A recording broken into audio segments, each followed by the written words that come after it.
Tell him who you are. I am the ghost of Christmas past.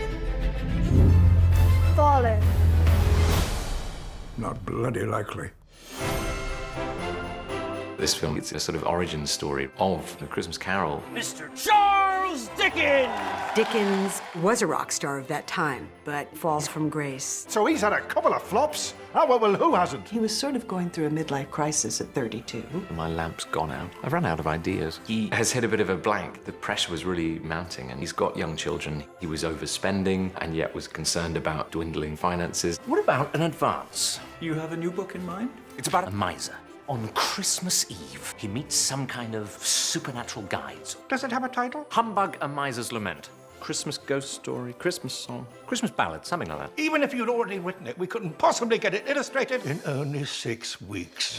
This is what Charles Dickens had to go through to make the greatest Christmas book ever produced a reality. He had to publish it himself, he had it illustrated himself. He's got a lot on his shoulders. A jolly ghost. What's that mean? He had this intense theatrical imagination. Get the name right and the character will appear. Scratch, Scrounger. There's a playfulness to the way in which these characters literally manifest. Scrooge. Shut the window. You think I'm made of money? Mr. Scrooge. How delightful to meet you, sir. Sorry, I can't say the same. Dickens talked about the characters in his books being more real to him than people he knew in his life. They become his torturers, in a way. He gets writer's block, and particularly Scrooge becomes his nemesis. I'm the author here. Allegedly. They all have their opinions and their suggestions. My character doesn't get to explain his side of things. So I've taken the liberty of writing a short speech. No.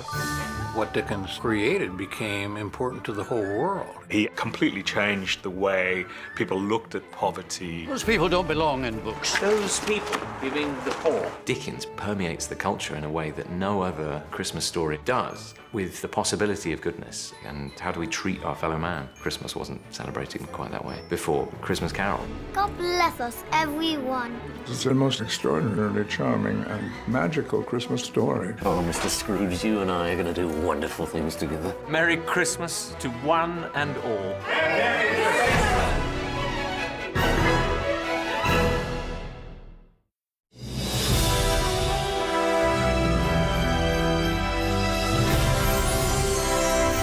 God bless us, everyone. Follow.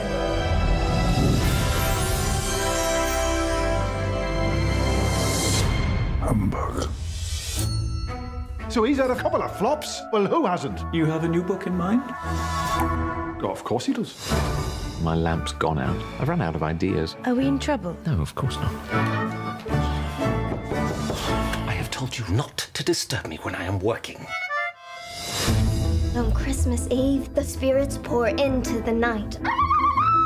Look here, Mr. Dickens. Pickpockets, streetwalkers, humbug. Those people don't belong in books. Charles. It's about a miser, and on Christmas Eve, he meets some kind of supernatural guides. Does it have a title? Humbug, A Miser's Lament. Christmas ghost story, Christmas song. Christmas ballad, something like that. Get the name right and the character will appear. Scratch, Scrounger. Come on, Scrooge. Shut the window. You think I'm made of money? Mr. Scrooge. How delightful to meet you, sir. Sorry, I can't say the same. You and I are going to do wonderful things together. How do you make a world come alive? I could almost see and hear them people. Even if you'd already written it, we couldn't possibly get it printed and distributed in only 6 weeks. If I can't finish it, I'll never write again. The characters won't do what I want. I'm the author here. Allegedly.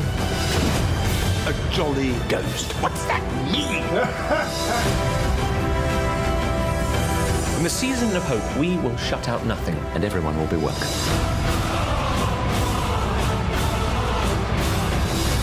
I have to get to the printers by 9 o'clock. But you still don't have an ending.